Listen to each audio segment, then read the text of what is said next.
Welcome to Live Daf, your online Daf Yomi Shir. Shalom Aleichem and welcome back. Today's Daf Yomi is Kesubos Lamed Vav. We are holding on Lamed Heyamid Beis at the Brisa, which begins 6 lines from the bottom of the Amud. Tanu Rabbanan, we learned in the Brisa. In the following 4 categories of Nashim, there will be no Knas or Pituy. So Knas would be the penalty paid upon forceful involvement with her, and Pituy upon seduction, coercion, etc. So we have 4 categories. Number 1 is Arayos Ushniyos Larayos. If it's an Isha who is to him an Erva or a Shniya, which the Gemara will soon explain. In those cases, since he doesn't have the ability to accommodate the Isha and marry her, which is actually phase 2 of the penalty process. Number 1 is payment, number 2 is accommodation by marriage. She's his erva, and therefore ein lahen loy knas. There will not be a knas upon forceful involvement, v'loy pitoy upon coercion. Second category, hamema enes. We have an isha who is now a gedayla, but in the past, when she was still a katana, after her father's passing, as a yesayma, her mother or brother married her off to a fellow, and she was mimma enes. She rejected him, in which case she is no longer considered to be a besula, in which case ein lo loy knas v'loy pitoy, which only apply to a besula. Third category, idleness. She has a severe hormonal imbalance, in which case she never exhibits signs of adulthood, pubic hairs, etc. She goes straight from being a katana all the way to a full-fledged adult, a begeres, once she turns 20 and shows signs of idleness, etc., which we discussed at length in Mesechas Yevamos. Since she skips over the na'ara stage, ein lo lo knas lo pitoy, which only apply to a na'ara. Number 4 is vayotzes mishum shem ra. She left her husband because she was rumored to have been involved with other people inappropriately, in which case, again, she's considered to be a non-besula, ein lo lo knas v'lo pitoy. Let's explain the 4 cases. Let's go back to number 1. My arayos. Umay shniyos la'arayos. What are these 2 labels? Ilay ma'arayos, arayos mamish. Those relatives who are asar min haTorah. And what does shniyos mean? Midivrei seifrim. Only asar midirabbanan, the secondary arayos, mother's mother, etc.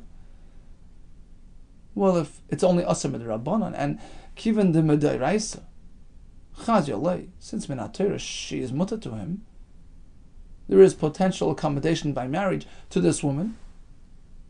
Why does he get off the hook? Amai ein lo knas. Why is he not penalized? Why doesn't he have to pay? An erva who cannot marry him min haTorah, I understand, since you can't fulfill the full process of v'lo yisiyah le'isha, of accommodating her by marriage, knas is inapplicable. But a shniyah la'arayos, who is technically mutter to him min haTorah, why shouldn't he pay? Ella, rather, it means like this. Arayos are referring to chayavei misas bezdin, an isha where it involves bezdin, applying misa to him upon involvement with her. And shniyos means arayos who are also asam naTorah, but rather than bezdin applying misa, it's chayavei krisis, involvement with which results in a kares penalty. Aval chayavei lavin yesh lehem knas. But certainly, if it's an isha where there's only a lav upon involvement, there is a knas. Why? Umani, who's speaking, whose shita is being expressed in this brisa, Shimon HaTimni. This is Shimon HaTimni, which we had way back at the beginning of the parak, who says that knas is dependent upon the ability to apply kiddushin between this man and this woman. So a true erva, whether it's an erva which results in misas bezdin or kares, kiddushin cannot be teifes, there is no knas. But chayavei lavin, kiddushin can theoretically apply there, and there is knas. Ikadamri, there's another version, another way to explain the brisa. What does arayas mean? Chayavei misas bezdin v'chayavei krisis. referring to both classes of erva, which are asam and atayra, and there is no knas. Shniyos is referring to chayav lavin, an isha where it involves a lav. Mani, who's speaking here, who holds that even chayav lavin will not have knas, because after all, she is asr to him. Rabbi Shimon ben Manasseh, who holds that knas is linked to the idea of isha haru'uya l'kaima. It needs to be an isha with whom he may stay married, as opposed to an isha where there is an lav. She's not ru'uya l'kaima, there is no knas. So bottom line is, we elaborated upon the first category, arayis ushnias la'arayis. The Gemara's conclusion is one of two. Either knas is dependent upon tfisas kedushin, so arayis means chayav misas bezdin. Shnias la'arayis means karis, but if it's only a lav where there could be kedushin, there is knas. Or it depends upon the fact that she's roy to him. Arayis means misas bezdin and karis, and shnias means chayav lav. In all these cases, there is no knas because after all, she's asr. The Brisa goes on and tells us that hamama'enes ein lo loy knas v'loy pite. She had been previously married and rejected and walked away from her husband. She's a non-besula, there is no knas, no pite. Let's make a deal. It's clear that the factor of concern here, the factor that removes the knas, is because she's a non-besula. But what about the age factor? Haktana ba'alma isla. The Gemara is assuming that I was still speaking about a ktana. She's now a ktana, and she had already done miyun. The reason why there was no knas is because she's not a besula. What about the fact that she's a ktana? That in itself should get in the way of knas. No. Clearly the Brisa disagrees. The Brisa holds that an ordinary ktana, without this prior experience, an ktana, who's presumed to be a psula, will have knas, will have pitui, despite the fact that she is not yet a nara. She's still below adulthood. Haktana ba'alma isla. Apparently, an ordinary ktana, without the mima'enes history, will have knas. Mani rabbanani. Apparently, this is shitas rabbanan. The amri ktana yishla knas, to maintain that a ktana has knas. In contrast to Rab Meir shita, which was mentioned at the beginning of our parak, who holds that knas is applicable strictly to a nara. Once she achieved adulthood until she becomes a begeris, during that 6-month window, but below that or above that, she's exempt from knas. Our brisa seems to indicate otherwise. Because she was memayin, she's not a besula, but otherwise, the fact that she's a ktana doesn't seem to be a concern. Okay, let's move on to the next part of the brisa and see if it works. Amos Seifa, the brisa continues. Islandess ein lo loy knas v'loy pita. Why? What's wrong with an islandess? The Gemara is assuming because she never achieves the state of na'ara. She goes straight from ketana and skips the stage of na'ara, and she goes straight to boigeres, to full-fledged adulthood. And that's why there is no knas, which is applicable only by na'ara. Who's speaking here? That's Rameir. Also Rameir, the Amar ketana ain't no knas. Ketana doesn't have knas. Vaha, and this islandess skips nara, and therefore she doesn't either have knas. Mikat nusa.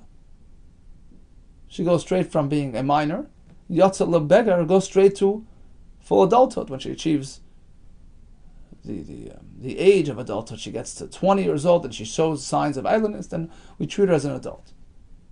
She never experienced that interim state of nara, and that's why there's no knas. We seem to have a contradiction within the brisa. Does a ketana get knas or not?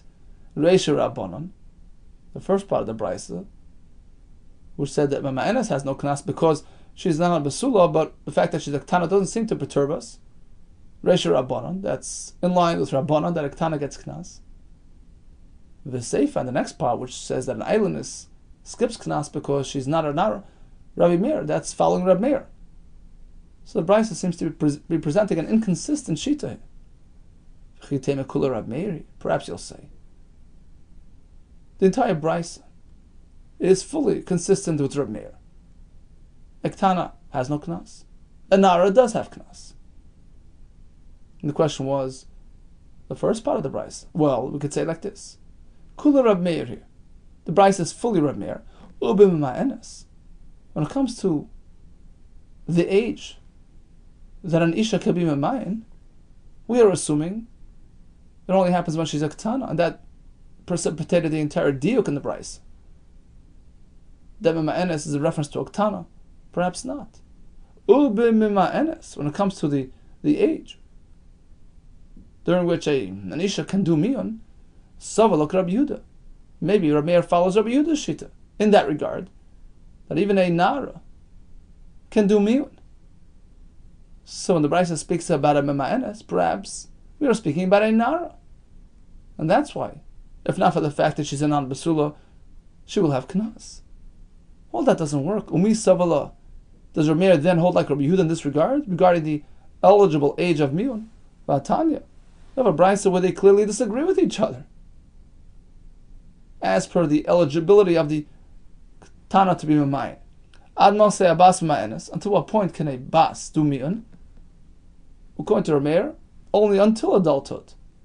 Acha Tavish Tei Saris. Rabbi Meir, until she shows these Tei Saris, meaning only while she's a Tana. Past that, she can no longer do Miyun. It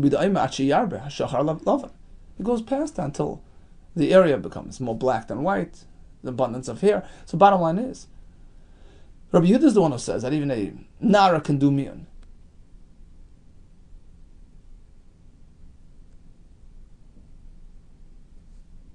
Right? He says even if she has the saris until she shows more maturity, she can still do miyun. But Rabbi Meir maintains miyun only works when she's really a ketana.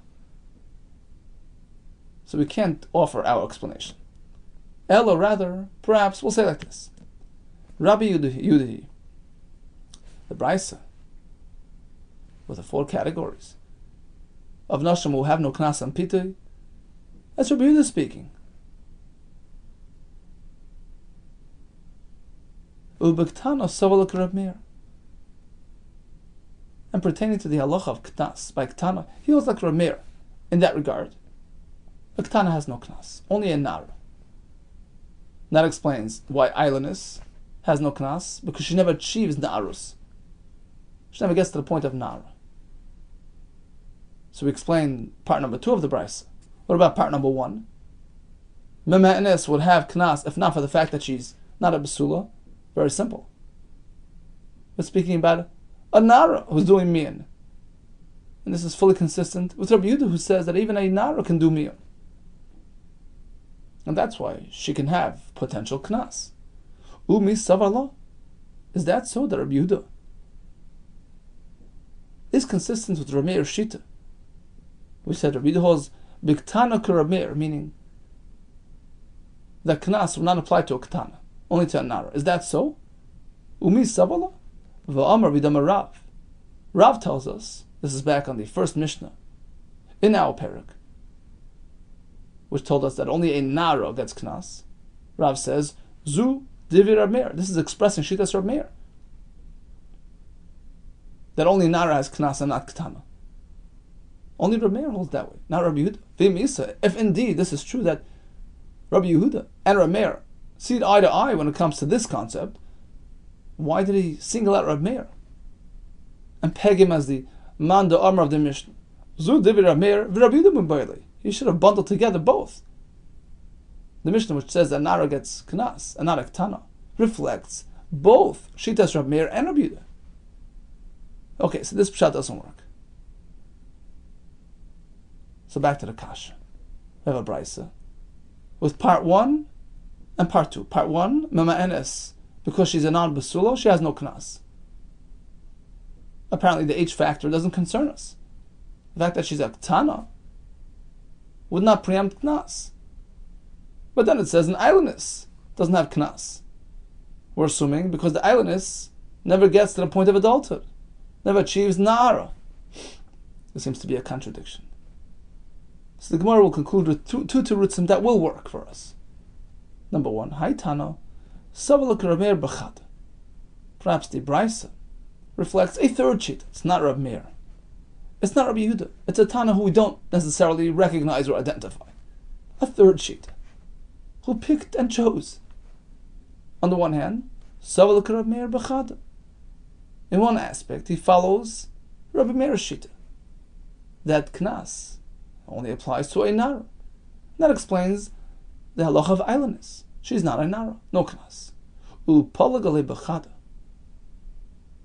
But in a different aspect, he disagrees with Rabbi Meir. Rather, he adopts Rabbi Yehuda's shita. And with that, which aspect is that? Regarding the eligibility for Miyah. At what point can she be Miyah? Until what point can she reject her husband? In that regard, he adopted Rabbi Yehuda's shita. That works even past adulthood, even past the stage of shtei saras. She can be an adult and still be memayin. So when the Brisa says Mima Enes has no knas because she's a non-basula, because of her prior marriage experience, indicating that otherwise she can do knas because she's a gdoila. So it's perfectly compatible with the second part of the Brisa. Only a nara has knas. Mima Enes is speaking about a nara as well. Rav from Amar is another pshat. The Brisa is entirely Rab Meir's shita. Knas only applies to a nara. And that's why Eilinus has no knas, she's not a nara. When the Brisa says Ma'enes has no knas, don't think it's only due to the fact that she has no besulim. Ma'enes. What does Ma'enes mean? Haru'i l'mayin. She's of age, which she can have miyan. Haru'i l'mayin, which basically means any katana, which is exactly Rab Meir's shita. But listen, katana, then just say a katana doesn't have knas. Kasha, indeed, it's a kasha. So the Brisa continues. Eilinus ein lo knas, lo knas v'le pitui. V'ramini, here comes a kasha on the Brisa. Brisa says Eilinus has no knas. The Brisa says hachereshes, an isha who's deaf mute, v'ashoita deranged v'eilinus, yesh lein knas, v'yesh lein tanas besulam. Knas applies, and likewise,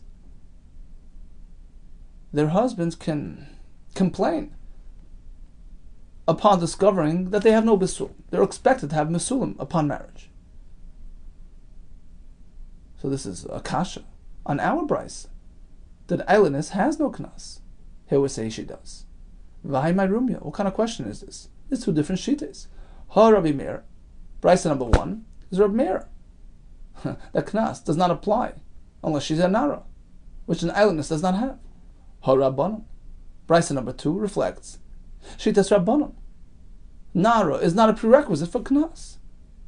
So what do you mean to ask? A simple answer. The one who presented the question, my Karila, what was he thinking? Isn't this a simple solution?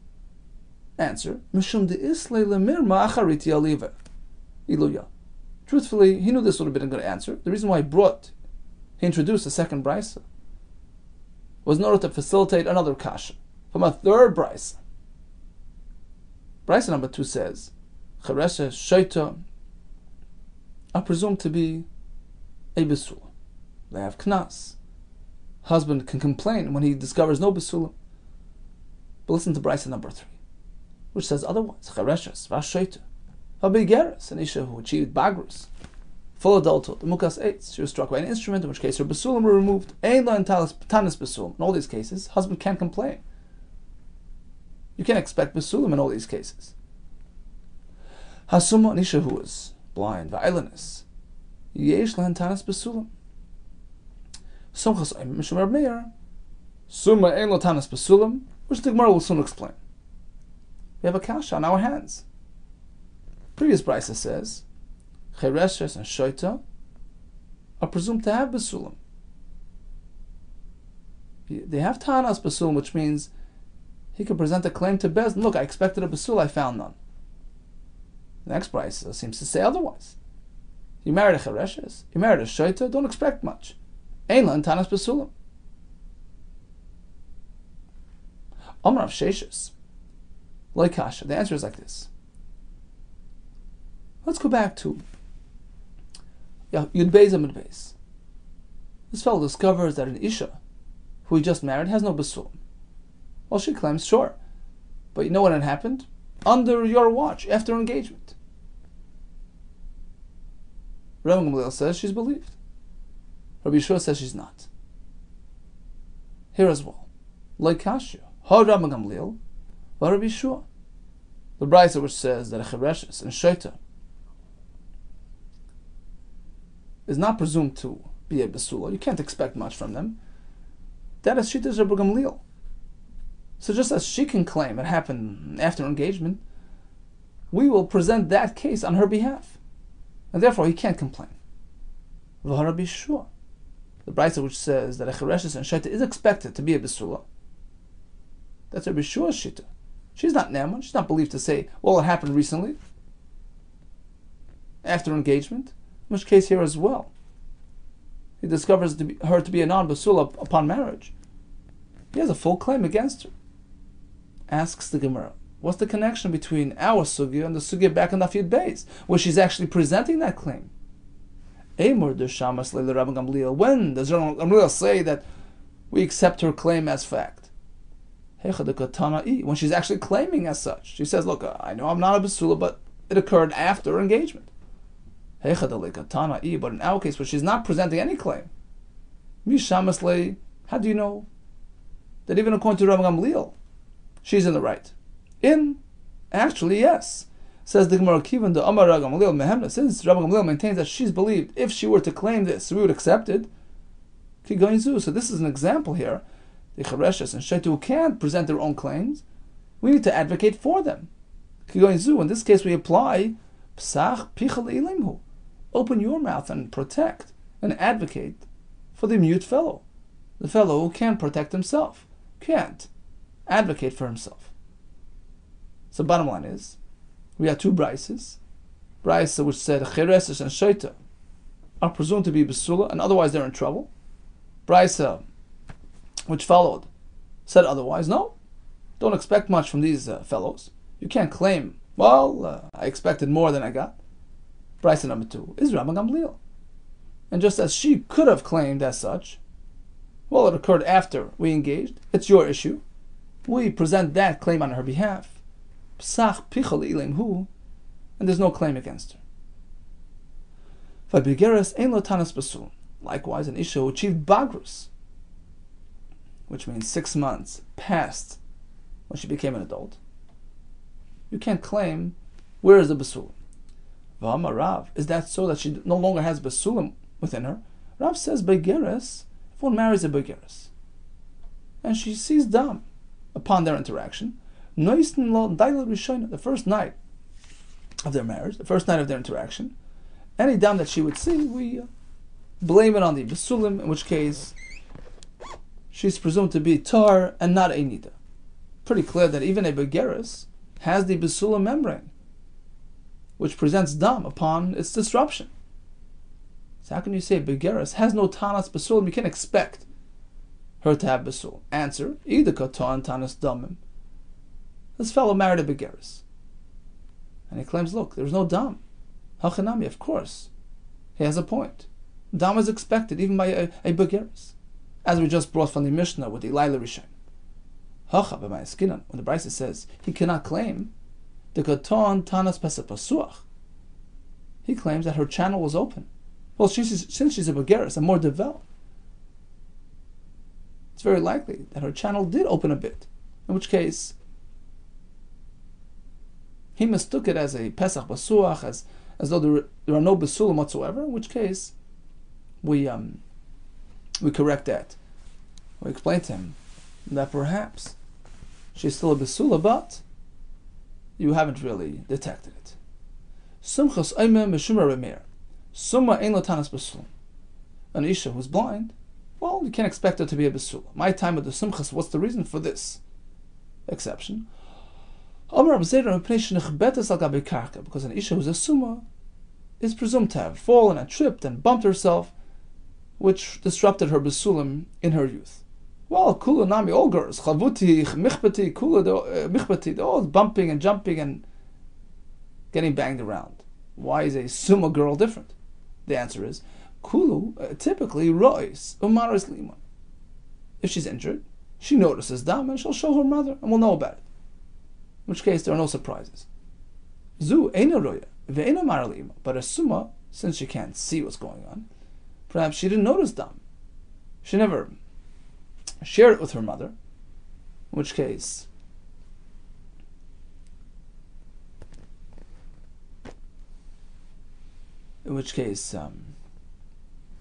nobody would know any better. And if indeed she is discovered to have been a non-basula, nobody's at fault. So Rashi explains, typically, the mother would know about it, and they should inform the future husband, look, this is what happened in her youth. Don't expect more than a non-basula. But in this case, nobody knows any better. Since the girl doesn't share it with her mother, if and when it should happen, so since they wouldn't know, they wouldn't inform him ahead of time. And if she's discovered to be a non-basula, it's no one's fault, and she's not to blame. Now back to that brisa with which we started our daf. The fourth category was Hayotzis B'Shem Shemra, an Isha who has been rumored to have been involved inappropriately with others.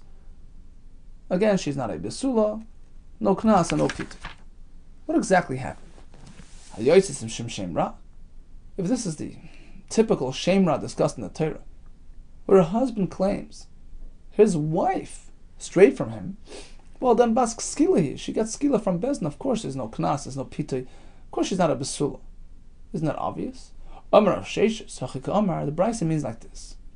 It's not been established. It has been rumored, very strongly rumored, and that is enough to take away knas. Mishi Yatza Shem Rabbi Aldusa.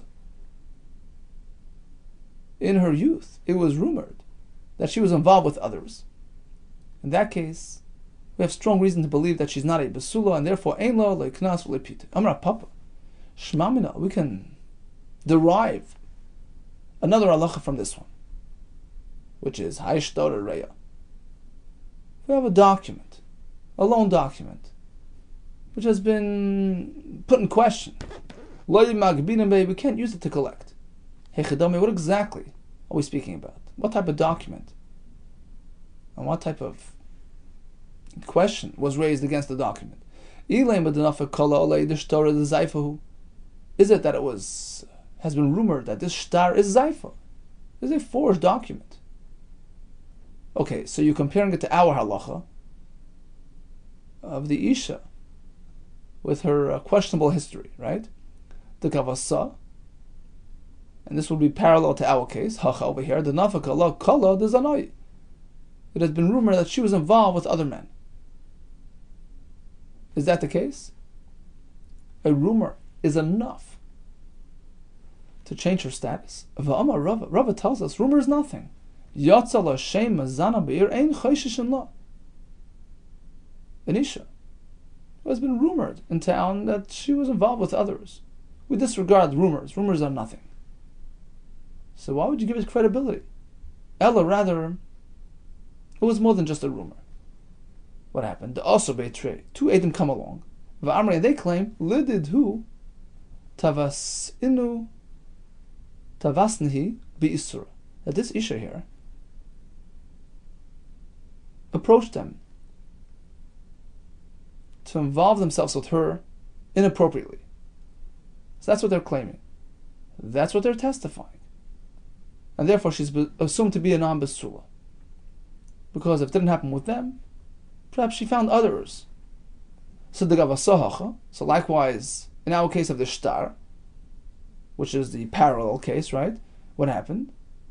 A similar case. Adam came along, the also betray, two fellows came along, they claimed Lididu, Amr Lahu, that this fellow who's in possession of the shtar, who claims to have this claim as presented in this shtar, had approached them. That's what they're claiming. Lididu Amr Lahu, he told them, Zaifuli, please, can you cooperate with me? Can you, forge a shtar for me? That's what happened. That's what they're claiming, and therefore don't use the shtar. So their testimony puts the shtar in question. Asks the Gemara, I don't understand the connection. Bishlei mahasam shchichi prutzen. Certainly in the case of the Isha, since we see that she's approaching people, the assumption is she found some people who are prutzen, who behaved inappropriately, and interacted with them. And the assumption is that she's not a basula. The fact that she had that experience with them, she approached them, is indicative of her lifestyle. In which case we can assume she found others. Ella hacha, but in our case of the shtar, what happened? Reuven approaches Shimon HaLevi to join him in his crime. Well, they obviously turned him away, right? They refused. So why should we assume that he found others to cooperate with him? Imhu huchsag kol Yisrael mihuchsaku. Just because this fellow Reuven is a bandit, just because he's dishonest, is that enough to allow us to cast suspicion on all of Klal Yisrael? Meaning, who's to say that he found forgers to cooperate with him? So why would you put the shtar in question?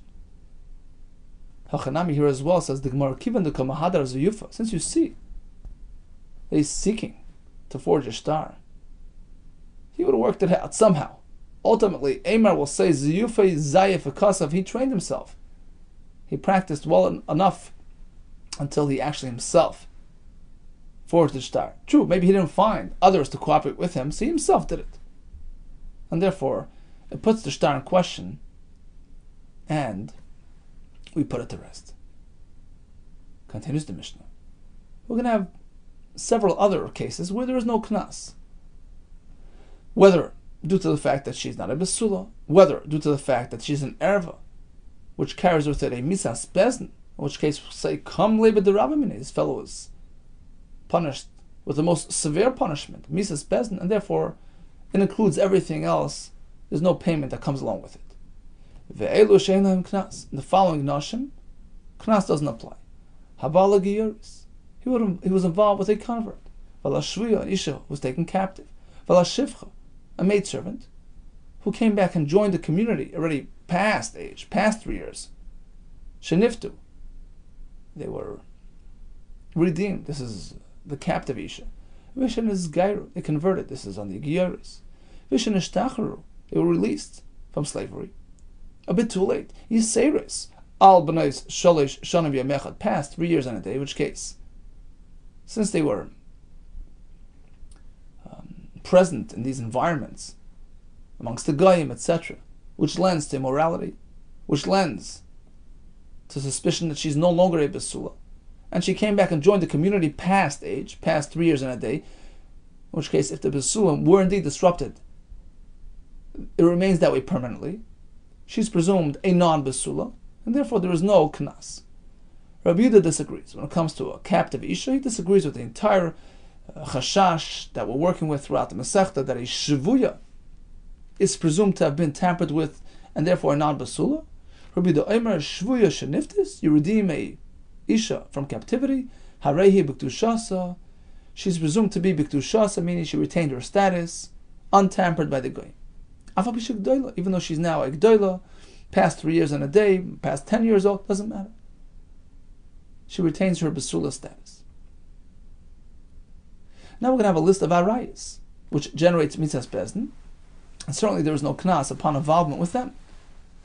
Habal bitay, got involved with his daughter, Al bas bitay, his granddaughter, Al bas b'nai, daughter of his son, Al bas ishtay, his wife's daughter, Al bas b'nai, his wife's son's daughter, Al bas bitay, his wife's daughter's daughter. Eilan knas, there is no knas, because this involvement generates misas bezdin upon this man. Bezdin applies misa. Any person who faces misa through bezdin, will not pay. This fellow struck an isha on the street. If there's no tragedy, if there's no death resulting from that interaction, then anish, he must compensate for the unborn children that were lost. But otherwise, if there was misa as a result of his interaction, then he gets misa and there is no payment.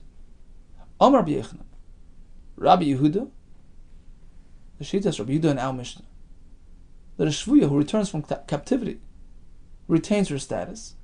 Rabbi Doisa and the Shittas Rabbi Doisa, Amru Davar Echad, they're both on the same track. Rabbi Yehuda Adamaron. Rabbi Yehuda is the one that we just mentioned. Rabbi Doisa is the Sanya, and the following price.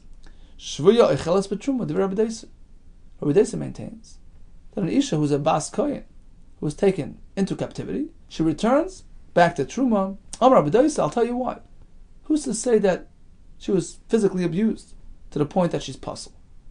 What did this Arab fellow do to her? Taisa says, we mention Arabs because they are shot of bezima, as the Gemara Kedushin Mamtes says, 10 measures of immorality descended upon the world, and the Arabs took 9 out of 10. So what did this captor do to her already? Just because he fondled her, just because he came into contact with her inappropriately in her private areas, that makes her puzzle? Who's to say he did more than that? And therefore let's assume that she's still safe and sound. And halachically mutter to Truma. It seems that Rabbi Doisa, who allows the Shvuya to maintain her status, is consistent with Rabbi Yehuda in our Mishnah, who assumes that a Shvuya Sheniftis is a Besula, a Merabah. Perhaps the two things are unlinked. Maybe it's only over here in our surah that Rabbi Yehuda maintains we treat the Shavuya as a full-fledged Besula pertaining to Hilchos Kanas. We do not want this sinner to come out on top and to come out ahead and save his money. Therefore we say, pay the Knas. Aval Hasan, but when it comes to a Shavuya eating Truma, Kir Rabbanon Sviralei, maybe even Rabbi Yehuda would agree with Shitas Rabbanon. We have to fear the worst, and she cannot have Truma because of her interaction with the Goy.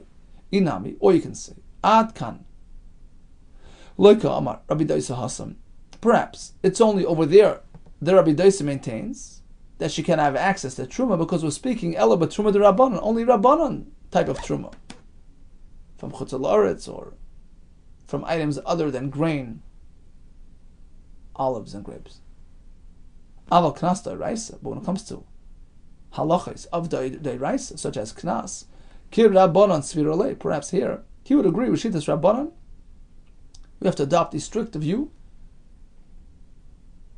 and suspect that she's not a Besula.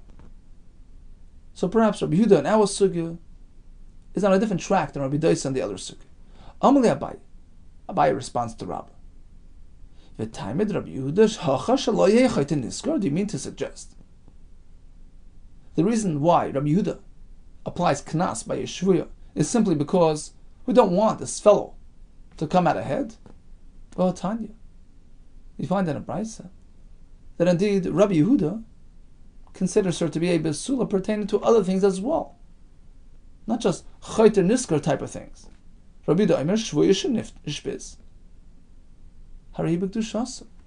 A Shvuya who returned from captivity, she retains her Kedusha. She's presumed to be a Besula. Afilu Bas Eser Shanim, even if she's 10 years old. Just saying, above 3 years and a day. Kesubos Masayim, when she marries, she gets a full-fledged Kesuba like a regular Besula. V'hasam, and in that halacha, my Shelo Yehi Chayte Niskar Ika. In that type of case, the concept of a sinner profiting is not applicable to regular marriage. Rabbi Yehuda activates a regular Kesuba. Apparently, he treats her like a regular Besula. Answers the Gemara, no. Hasam Nami, maybe there as well. We make special exception for a special need, for a special purpose. Dilma Mimni V'loi Nasvila. We're concerned that people, upon hearing that she's not considered a Besula, upon discovering that we treat her like a non-Besula, that lends to inferiority, that lends to treating her as a downgraded person, so to speak, and people will keep away. People might be discouraged from approaching her for a shidduch. And therefore the Chachamim maintain a ksuba of Masayim with this Isha.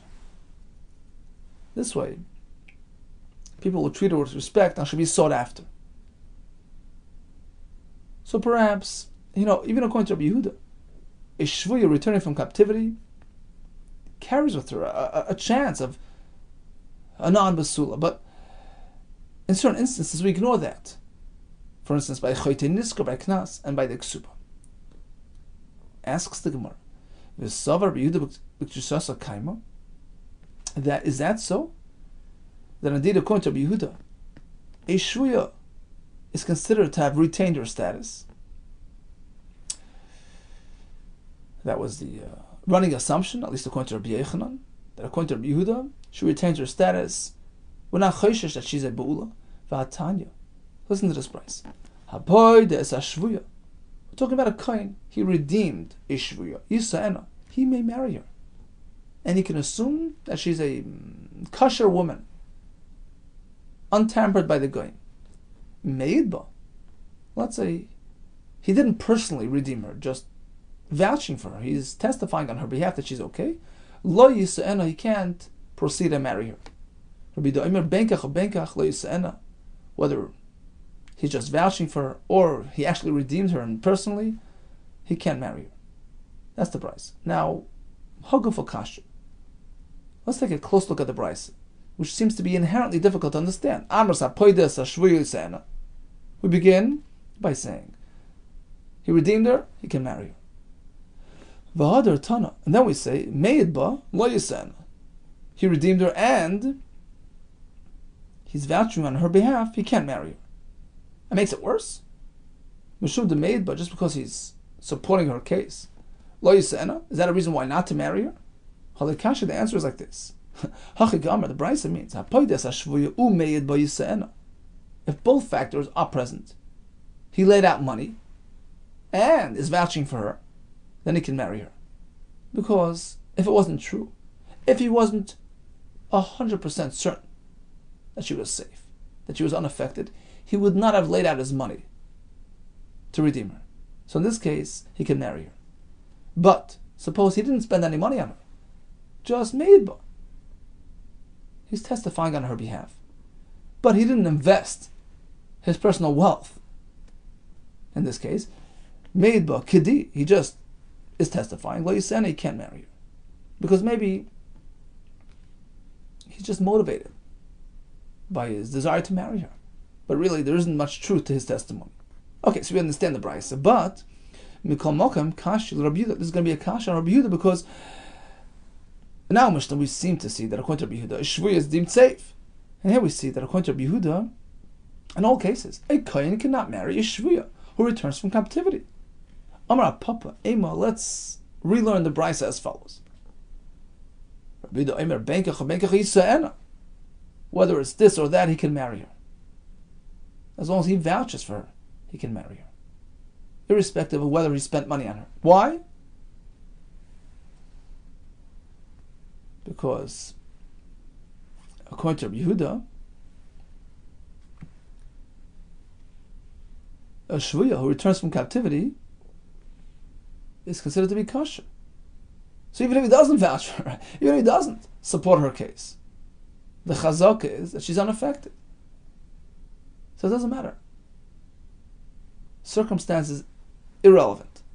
He was paida, he was made, doesn't matter. A shvuya is safe.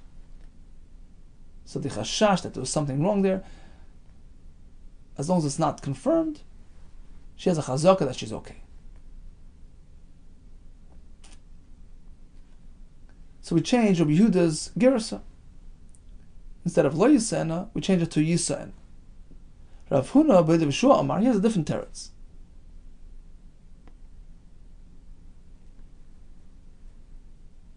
He's going with the same idea that according to Rabbi Yehuda, a shvuya is considered to be bekashrus, but he learns the words a bit differently.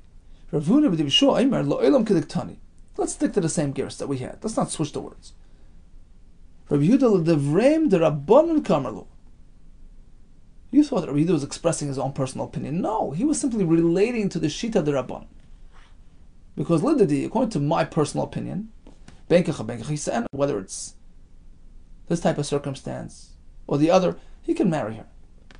But let's, for a moment, relate to your Shita. you are chayshish that a shvuya was tampered with. You are considering a shvuya to be pasul. But even according to you, benkach lo yisena miboyle. Oh, but according to you, he was asking a kash on that. According to you, whether he actually redeemed her and then testified on her behalf, or he just testified alone without redemption, benkach lo yisena, he shouldn't be marrying her. Miboyle. That's what you should say. According to me, she's safe, but according to you, she's unsafe. Then what's the difference whether he spent money or not? A kohen cannot approach a shvuya. That was his kasha to them. So what's the difference? Rabbanan. They respond with a big difference. There's a big distinction. This kohen actually laid out money to bring her back, and he's testifying on her behalf. Yisena. That allows him to marry her. Why? Loy shadi inish zuzi bichti. It's basic human psychology. A person would not just throw out his money for naught. Apparently, it's because he knows that she's okay. But meid b'kedi. But if he's simply testifying on her behalf, lo yisena, then he can't marry. Shema einav nosamba. Because maybe what he's saying is simply motivated by his desire to marry her. In which case, you can't give it credibility. So what do we have today? We had a brisa to start with 4 categories. The following noshim have no knas: arayis and shnius. Either shnius is referring to karis, arayis is misas bezin, and shnius is a karis. But if it's just a lav, where kedushin can theoretically apply between this man and this woman, there is knas. Or arayis means karis and misas bezin, shnius means lav, which pretty much indicates that any type of inappropriate union, meaning if this isha is not roy to him, be it because kares, misa, or lav, there is no knas because it's not roy for accommodation through marriage. What about memanis? We have 2 pshatim on that. Either we're speaking that she's doing mian when she's already a g'dayla. This is shittas Rabbi Yehuda, that even a g'dayla could do mian. So here there's no knas because she had previously married, so she's not a basula. But typically, she would have knas because she's a nara. A nara who's a basula has knas. Pshat number 2 was the word mema'enes is just a catchphrase. It just means a ketana who can do me and has no knas because that's shittas Rabbi Meir. The knas doesn't apply to a ketana. Then when the brisa said islandess has no knas, that is certainly in line with shittas Rabbi Meir. Since she never achieves a state of na'ara, there's no knas. Yotzes Mishim Shemra, the Gemara later explained to mean as follows: 2 Eidim come along and tell us that she approached them inappropriately. The assumption is that she found others to interact with, in which case she's presumed to be a non-basula. In the following cases, even if a husband discovers his wife to be a non-basula, he can't claim tanas basula. Can't complain about it. Chereshes shoita, in accordance with Shittas Rabbi Gamliel, who says that she can claim it happened later on, it happened under your watch. And in this case, since they can't advocate for themselves, we advocate for them. Next case is a Beigeris, who's already achieved advanced adulthood. So this fellow claims, well, Pesach Pasuach Matzasi, her channel seemed to be open. We attribute it to the fact that she's already an older girl, and we still assume that she's a Basula. Mukas Eitz would not have Basulim. And a Summa, a girl who's a Summa, blind, in which case you never know, she may have disrupted her Basulim without anybody knowing. The Mishnah tells us a Giyaris, a Shifcha, a Shvuya, who came and joined us past 3 years and a day, they're presumed to be non-Basulis. And we had cases of Arayis, which results in Misas Bezin. There was no payment there as well. Rabbi Yehuda disagrees with the Shvuya. He says, Shvuya Sheniftis, Harei B'Kdushasa. And the Gemara compares it to Rabbi Daisa, who allows the Kehenas to eat Truma upon returning from captivity. Rabbi Yechanan connects the 2 things. And then we got into the discussion, Machlekes between Rabbi Yehuda and the Rabbanan. Rabbi Yehuda maintains Shvuya Shenishbis, retains her Kedusha, so a Kohen can go and marry her. The Rabbanan disagree. They hold we have to be choishish that there was something that occurred during captivity. However, even they agree that if this kohen actually laid out money to redeem her and then testifies on her behalf, he is neman, because lo shadi inish zuzi bichti, the fact that he made this investment is indicative of the credibility of his claim. All the best to you, and Hatzlacha Rabbah.